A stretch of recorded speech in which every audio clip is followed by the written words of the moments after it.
सर्वांना नमस्कार. आमच्या इंजिनिअरिंग ड्रॉइंग आणि संगणक ग्राफिक्स अभ्यासक्रमात स्वागत आहे. आम्ही मॉड्यूल 1 मध्ये आहोत आणि इंजिनिअरिंग ड्रॉइंगच्या परिचयासाठी व्याख्यान 2 मध्ये आहोत. थोडक्यात रिकॅप करण्यासाठी आमच्या अभ्यासक्रमाची सामग्री परिचय इंजिनिअरिंग ड्रॉइंग आणि कोनिक विभाग, ऑर्थोग्राफिक प्रोजेक्शन विभाग, आयसोमेट्रिक प्रोजेक्शन,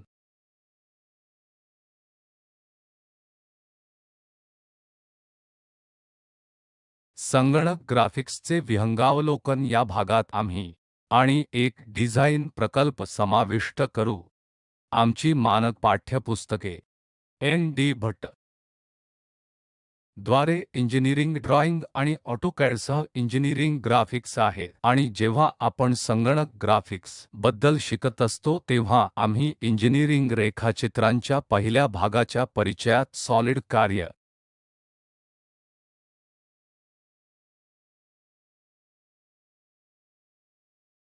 चा परिचय वापरतो. दुसऱ्या व्याख्यानमध्ये आम्ही ड्रॉइंग इन्स्ट्रुमेंट आणि आमच्या ड्रॉइंग कोर्समध्ये वापरलेले लेटरिंग कव्हर करत आहोत.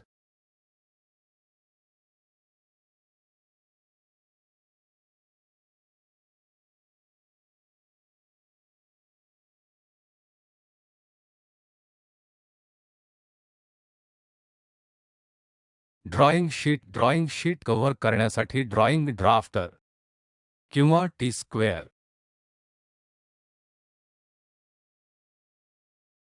सेट स्क्वेअर आणि प्रोटेक्टर हे मानक ड्रॉइंग इन्स्ट्रुमेंट्स आणि ॲक्सेसरीज वापरले जातात. कधीकधी आम्ही कंपास आणि डिव्हायडर देखील वापरतो. ड्रॉइंगचा आवश्यक भाग म्हणजे पेन्सिल आणि इरेजर. क्वचितच आम्ही पॉइंट जोडण्यासाठी फ्रेंच वक्र वापरतो. सहसा आम्ही मुक्त हाताने स्केचेससह जातो, परंतु आम्ही फ्रेंच वक्रांसह देखील जातो. कागद धरून ठेवण्यासाठी आम्हाला कागदाच्या क्लिप्स आणि पिन आवश्यक आहेत आणि पेन्सिल, वाळू, कागद तीक्ष्ण करा किंवा ब्लेड आवश्यक आहेत.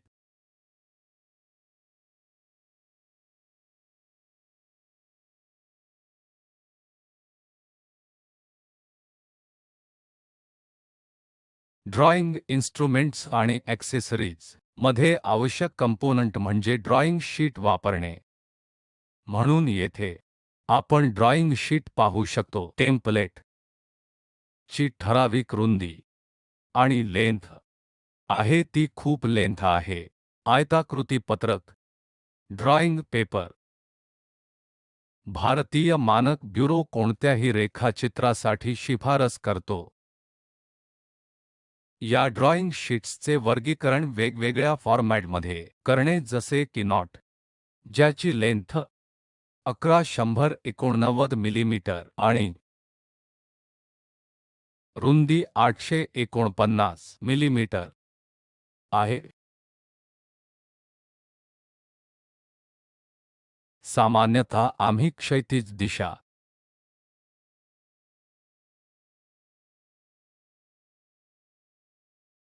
मध्ये एक लांब बाजू आणि अनुलंब लहान बाजू ठेवतो. एक 849 मिलीमीटर बाय 594 मिलीमीटर अशी इतर पत्रके देखील उपलब्ध आहेत. म्हणून जर तुम्ही पाहत असाल तर कर्ण पुनरावृत्ती आहे. आम्ही या ड्रॉइंग शीटसाठी 2 594 ते 420 पाहू शकतो, 1 3 420 ते 297 आणि 1 4 297 ते 210. म्हणून आपण ड्रॉइंग शीटमध्ये पुनरावृत्ती केलेला पॅटर्न म्हणू शकतो. सामान्यत ड्रॉइंगच्या पत्रांमध्ये त्यांच्या अंदाजांवर त्रिमितीय वस्तू असतात. म्हणून जर आपण फ्रंटल दृश्य वरून पाहत आहोत तर ड्रॉइंग खरोखर कसे दिसते, बाजूचे दृश्य ते कसे दिसते, बाजूने जर आपण त्या वस्तूकडे पाहत असाल तर याचा अर्थ कदाचित या दिशेने वस्तू खरोखर इनक्लाइंड अंदाजांसारखी कशी दिसते आणि जर काही कट विभाग असतील तर ते सामग्रीच्या भागासह हॅशसारखे दाखवून आणि त्या पिन जॉइंट्स आणि कट विभागांची विविधता असू शकते त्या गोष्टी देखील दर्शवल्या जाऊ शकतात आणि यापैकी प्रत्येक भाग विशिष्ट प्रकारच्या अक्षरांद्वारे दर्शविला जाईल आणि आपण त्या ड्रॉइंग शीटच्या ओनरशिपसारखे काहीतरी पाहणार आहोत ज्यामध्ये नावे आहेत आणि ती कोणी बनवली आहे आणि वस्तूंचे गुणधर्म काय आहेत इत्यादी. त्यात अनेक व्हेरिएबल्स आहेत. आकृती आणि अक्षरे. अगदी इलेक्ट्रिकल इंजिनिअरिंग इलेक्ट्रॉनिक्ससाठी जर एखाद्याला एखादा कंपोनंट तयार करायचा असेल तर तो घटक स्पष्टपणे दर्शविला जावा. परिमाणे, आकार, काय जटिल तपशील आहेत सर्व काही आणि दर्शवायचे आहे. सारांशित करण्यासाठी ड्रॉइंग शीट ते आहे ज्यावर आपण हे स्केचेस काढतो आणि सहसा आम्ही शिफारस करतो की BIS मानदंड त्या रेखांकनांमध्ये आणि शीर्षक नेहमीच तेथे असते.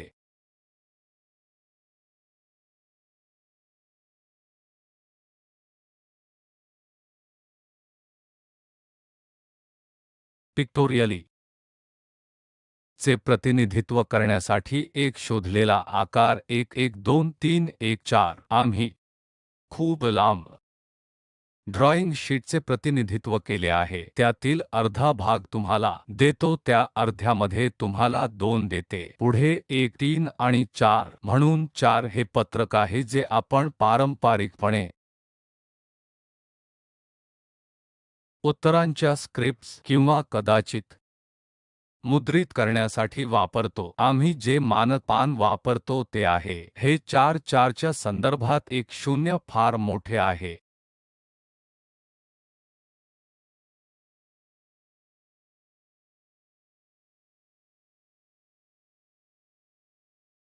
सर्वोत्तम ड्रॉइंग शीट कोणती आहे? एखाद्याला हे सर्वात लहान ड्रॉइंग शीट वापरावे लागेल जे ड्रॉइंग आणि रिझोल्यूशनबद्दल संपूर्ण स्पष्टता देऊ शकते, जे वापरण्यासाठी सर्वोत्तम ड्रॉइंग शीट आहे. जर ऑब्जेक्ट लहान असेल आणि त्या मध्ये घटकांची संख्या लहान असेल तर 2 शीट वापरणे ठीक आहे. जर ऑब्जेक्ट खूप मोठा असेल आणि अनेक घटक असतील तर तपशीलवार अभिव्यक्ती तपशील देऊ इच्छित असतील तर मी नमूद केल्याप्रमाणे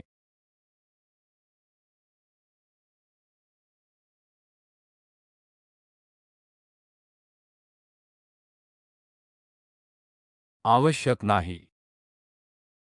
ड्रॉइंग शीटमध्ये ड्रॉइंग स्पेस, काही सीमा रेषा आणि टायटल ब्लॉक समाविष्ट आहे. लांब बाजू नेहमी क्षैतिज दिशाने, लहान बाजू नेहमी व्हर्टिकल दिशाने असावी.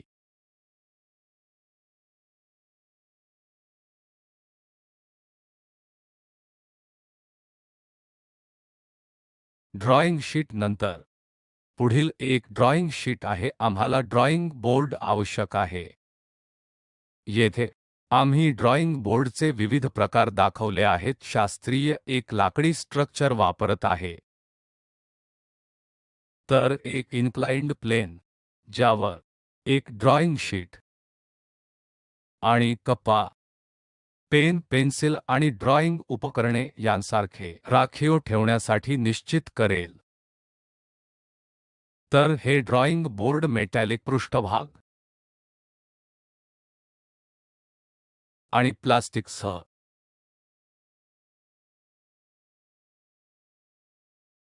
देखील बनवता येतात. ड्रॉइंग बोर्डचा आकार नेहमी या ड्रॉइंग शीटपेक्षा मोठा असतो.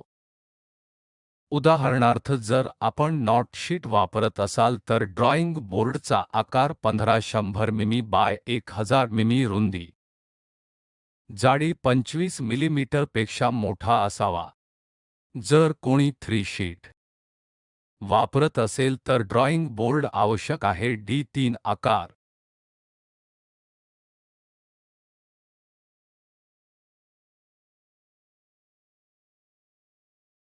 ड्रॉइंग टेबल च्या पुढे आम्हाला ए ड्राफ्टर किंवा टी स्क्वेअर रेखांकनासाठी आवश्यक आहे.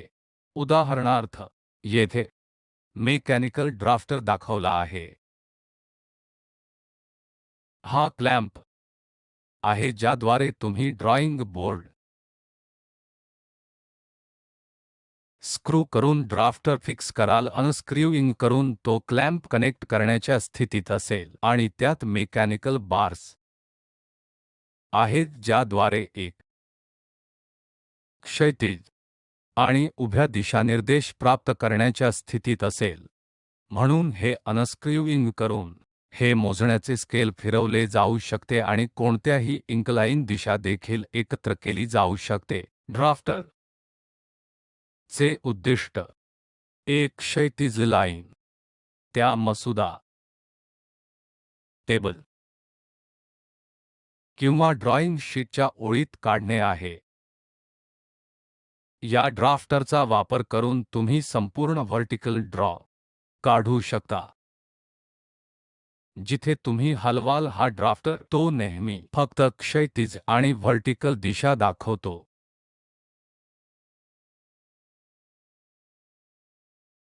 ड्राफ्टर वेगवेगळ्या प्रकारचे देखील असू शकतात. साधे ड्राफ्टर ज्याला आपण मिनी ड्राफ्टर म्हणतो ते येथे दाखवले आहे. सर्वात अत्याधुनिक ड्राफ्टर देखील आहेत आणि ते येथे दाखवले आहे. तर हा स्लाइडर पुढे आणि मागे जातो जेणेकरून या क्षैतिज उभ्या रेषा टेबलवर त्या दिशेने काढू शकतील. पूर्वीचे दिवस लोक टी चौरसांसह जात असतं त्यामुळे ते टी च्या रूपात आहे. म्हणून एकदा हा ब्लॉक ड्रॉइंग टेबल सह संरेखित झाला की एक क्षैतिज लाईन काढता येईल.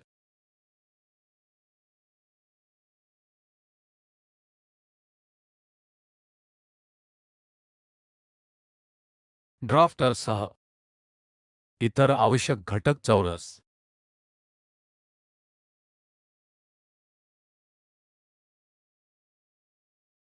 सेट केले जातात. हे सहसा 45 अंश आणि 30 ते 60 अंशांमध्ये येतात. येथे इन्क्लिनेशन अँगल 45 अंश आहे आणि हा देखील 45 अंश आहे आणि हा 90 अंश आहे. जर एखाद्याला मिनी ड्राफ्टर सह इन्क्लाइन्ड लाईन ड्रॉ काढायची असेल तर एक सेट स्क्वेअर तेथे ठेवेल आणि त्या दिशेने एक लाईन काढेल. दुसरा संच चौकोन या बाजूला 30 अंशांसह येतो आणि या बाजूला 60 अंश. उरलेला कोन 90 अंश आहे. काही संच चौकोनात अशा प्रकारचे गुंतागुंतीचे वक्र नमुने देखील असतात. सामान्यतः हे एक्रिलिक प्लास्टिक असतात जेणेकरून ते पारदर्शक आणि स्केल लक्षात ठेवू शकतील आणि या स्लॉट्सवर रेषा देखील ठेवू शकतील. दुसरा आवश्यक कंपोनंट म्हणजे प्रोटेक्टर ज्याद्वारे आपण त्या बिंदूने बनवलेला इन्क्लिनेशन अँगल लक्षात घेऊ शकतो. समांतर लंब आणि इन्क्लाइन्ड लाईन काढण्यासाठी आम्ही हा ड्राफ्टर सेट स्क्वेअर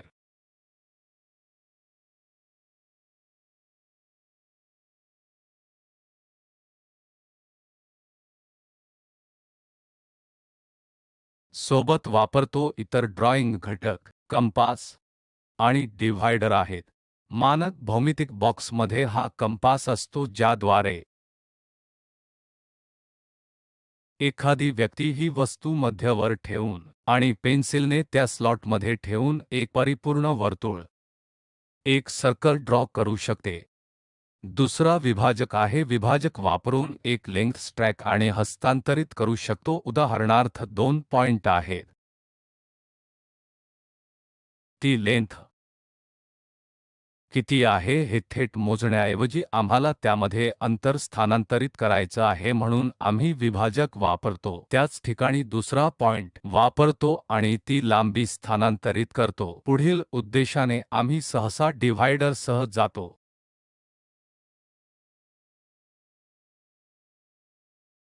हे कंपास भिन्न दर्जाचे असतात आणि मजबूत असतात. अत्याधुनिक असलेल्यांना छान मेटॅलिकच्या फ्रेम्स असतात, जेणेकरून पकड नेहमीच चांगली असते. आणि हा तो भाग आहे जिथे पेन्सिल लीड घातली जाऊ शकते. आणि ही कंपासची दुसरी शैली आहे बो कंपास. सहसा आपण कॉल करतो ज्याद्वारे एक लीड तेथे ठेवता येते आणि हा कंपासचा जोडणारा भाग आहे जो घालू शकतो ज्याद्वारे शिसे वापरले जाऊ शकते. आणि येथे पेन्सिल लीड्स दर्शविल्या जातात. तर टिपिकल इंजिनिअरिंग होकायंत्र डिव्हायडर हे कंपास वापरत असलेल्या ॲप्लिकेशनवर आधारित वेगवेगळ्या फॉर्मॅटमध्ये येतात.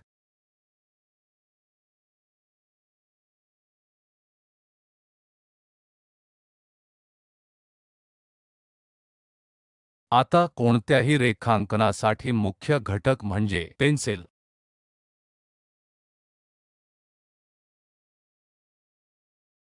सामान्य पेन्सिलच्या तुलनेत इंजिनिअरिंग ड्रॉइंग स्केच पेन्सिलमध्ये विविध ग्रेड असतात. सामान्यतः त्या ग्रॅफाइट लीडच्या कडकपणावर आधारित 16 ग्रेड आम्ही वापरू. उदाहरणार्थ 9H हा अतिशय कठीण प्रकारचा ग्रॅफाइट आहे ज्यामध्ये 6H 5H आणि 4H अत्यंत कठीण असेल. जर ती 3H खूप कठीण पेन्सिल असेल आणि जर ती H मध्यम कडक असेल तर जर ती बी प्रकारची मध्यम मऊ आणि काळी असेल. 2 बी पेन्सिल मऊ आणि काळ्या आहेत. 3 बी पेन्सिल खूप मऊ आणि काळ्या आहेत आणि 7 बी पेन्सिल सगळ्यात मऊ आहेत. तर इथे लेफ्ट हँड साइडला आपण वेगवेगळ्या पेन्सिल दाखवल्या आहेत जसे की 6 बी 5 बी बी कदाचित 5H 3H आणि 4H. नोटेशन्स खाली आपण पेन्सिलने बनवलेले रंग दाखवले आहेत. विपरीत्या पेन्सिलने बनवले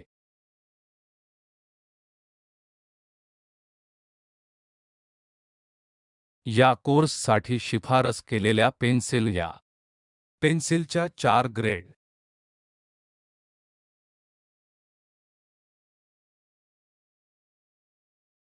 आहेत, जेथे 3H 2HH आणि HB नमूद केले आहे आणि त्या पेन्सिलचा लाईन बांधण्याचा उद्देश आहे.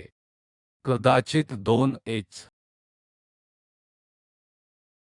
वापरून तयार केलेल्या डायमेन्शन लाईन आणि सेंटर लाईन जर ऑब्जेक्ट लाईन आणि अक्षरे असतील तर त्या H ने कराव्या लागतील आणि जर ते परिमाण आणि बाउंड्री बद्दल काहीतरी असेल तर एकंदरीत HB पेन्सिल वापरणे आवश्यक आहे. बी ग्रेड पेन्सिलमध्ये अधिक ग्रॅफाइट असते. जर आपण टेबल पाहत असाल तर बी मध्ये नेहमी जास्त ग्रॅफाइट असते आणि एक ठळक आणि गडद रेषा बनवते आणि या रेषा हलक्या पेन्सिल पेक्षा किंचित जास्त धूसर असतात आणि जर तुम्ही एच ग्रेड पेन्सिल वापरत असाल तर यामध्ये अधिक चिकणमाती आहे. फिकट आणि बारीक रेषा काढता येतात आणि गडद पेन्सिलपेक्षा कमी धूसर असतात.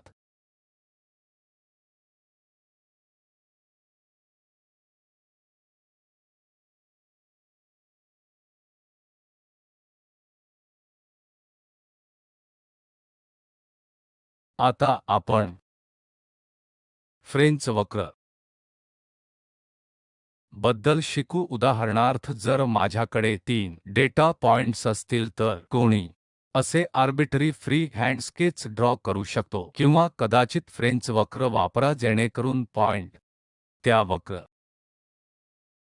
मधून जात असेल आणि एका छान गुळगुळीत लाईनने जोडू शकेल. पुढील उद्देशाने आम्हाला या फ्रेंच वक्र ची आवश्यकता आहे आणि हे फ्रेंच वक्र युलर स्पायरल पासून बनवलेले विभाग आहेत. युलर स्पायरलचा भाग घेतला जाईल आणि हे फ्रेंच वक्र केले जाईल आणि वक्रांचे मुक्त स्वरूप ड्रॉइंगसाठी असेल.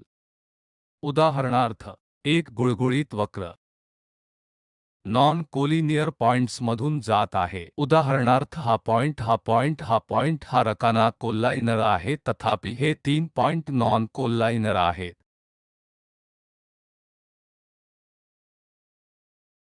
वक्र दर्शविण्यासाठी आम्ही फ्रेंच वक्र वापरतो। सामान्यत लांब वक्र पॅराबोलासाठी वापरले जातात। लहान वक्र लंबगोलाकार आणि मीडियम वक्र हायपरबोलासाठी वापरले जातात आणि त्यात भिन्न लंबवर्तुळाकार वक्र देखील असतात। म्हणून जेव्हा जेव्हा वक्र मुक्त स्वरूपाची आवश्यकता असते तेव्हा आम्ही हे फ्रेंच वक्र वापरतो। अगदी लाकूड बनवण्यासाठी आणि कापण्यासाठी लोक मेटॅलिक फ्रेंच वक्र वापरतात जेणेकरून छान पूर्ण होईल।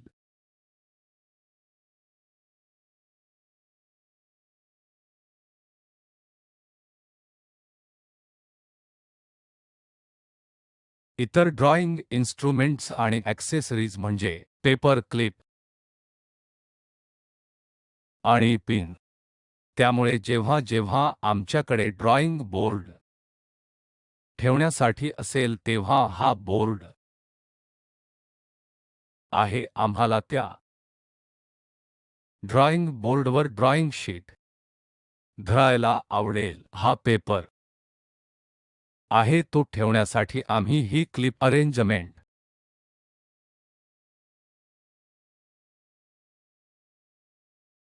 वापरतो। ती घट्ट धरण्यासाठी आम्हाला या क्लिपची आवश्यकता असते। कधीकधी लोक पिन देखील वापरतात।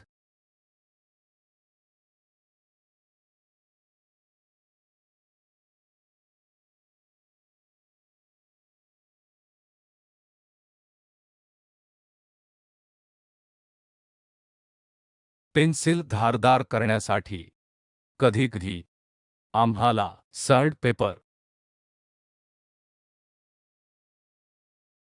आणि ची आवश्यकता असते।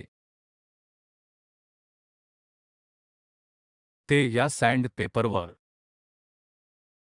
थोड्या विस्तीर्ण प्रकारच्या रेषा बनवतात। आम्ही हे शार्पनर आणि वापरतो। शिफारस केलेले इरेजर स्टॅडलर आहे ज्यामध्ये नेहमी हे अतिशय गुळगुळीत प्रकारचे इरेजर असतात।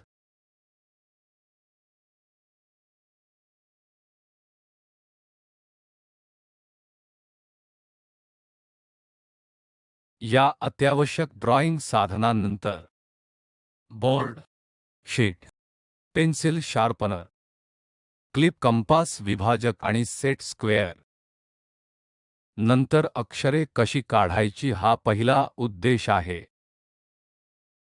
या विभागात आम्ही ड्रॉइंगसाठी कोणत्या अक्षरशैली समाविष्ट आहेत ते समाविष्ट करतो। अक्षरे ही अक्षरे आणि अंक लिहिण्याची शैली आहे। उदाहरणार्थ आम्ही मोठ्या अक्षरे ए बी सी डी ते जेड अशा प्रकारच्या गोष्टी आणि 0 1 2 3 ते 9 प्रकारचे घटक वापरतो। सामान्यतः सर्वात मोकळ्या हाताने अक्षरे ची शिफारस केली जाते आणि ते देखील गॉथिक स्टाईलमध्ये आहे। या शैलीमध्ये स्थिर रेखा जाडीची एकतर सरळ गॉथिक आणि बेसलाइन ला लंबवत उभ्या स्ट्रोकसह किंवा इन्क्लाइन्ड गॉथिक असणे आवश्यक आहे। म्हणून एकतर आपण सरळ अनुलंब ए किंवा कलते ए वापरतो। जर हे इन्क्लाइन्ड असेल तर 75 अंश असे मानले जाते आणि एक मार्गदर्शक रेखा असेल। त्या मार्गदर्शक ओळी मध्ये आम्ही अक्षरांच्या उंचीचे नियमन करण्यासाठी कोणतेही अक्षर ड्रॉ करतो। सामान्यतः 3 मिलीमीटर मार्गदर्शक तत्त्वे वापरली जातील। तर तुमची अक्षरे 3 मिलीमीटर पेक्षा कमी असायला हवीत। जर ते अक्षरांची उंची कॅपिटल सारखे असेल तर आम्ही 2.5 मिलीमीटर वापरतो। जर ते ओळीच्या जाडीसारखे असेल तर आम्ही 0.8 मिमी वापरतो। हे समजून घेण्यासाठी उजव्या बाजूला मध्ये आपल्याकडे हे आई अक्षर आहे ज्याची उंची एच आहे आणि डी ची रुंदी आहे म्हणून येथे h 2.5 मिलीमीटर आहे आणि d 0.18 मिलीमीटर आहे। त्याचप्रमाणे जर आपण लोअर केस अक्षरे वापरत असाल तर 2.5 मिलीमीटर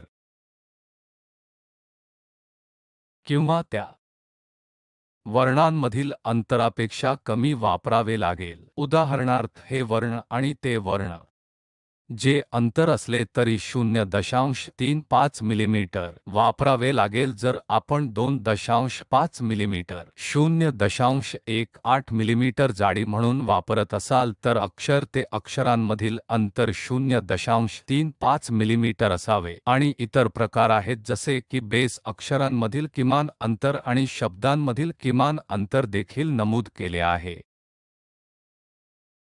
तर अशा प्रकारच्या अक्षरशैली सह आपण पुढे जाऊन स्केचेस ड्रॉ करू शकतो आणि त्यांचे प्रतिनिधित्व करू शकतो।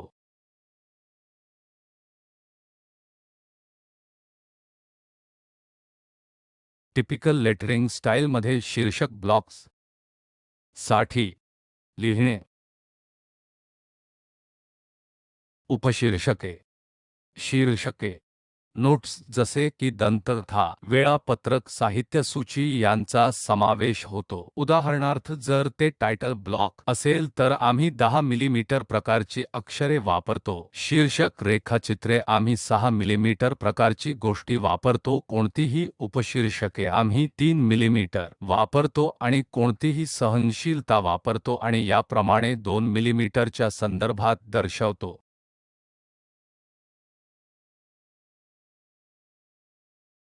म्हणून आजच्या क्लासमध्ये आम्ही ड्रॉइंग इन्स्ट्रुमेंट्स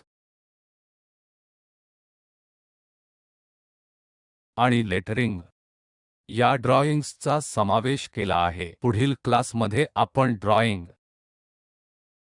मध्ये अंतर्भूत असलेल्या मांडणींबद्दल शिकू। आपण कोणत्या भौमितिक वक्र आहेत, परिमाण आणि सहिष्णुतेचे प्रतिनिधित्व कसे करावे। पुढच्या क्लासमध्ये भेटू। खूप खूप धन्यवाद।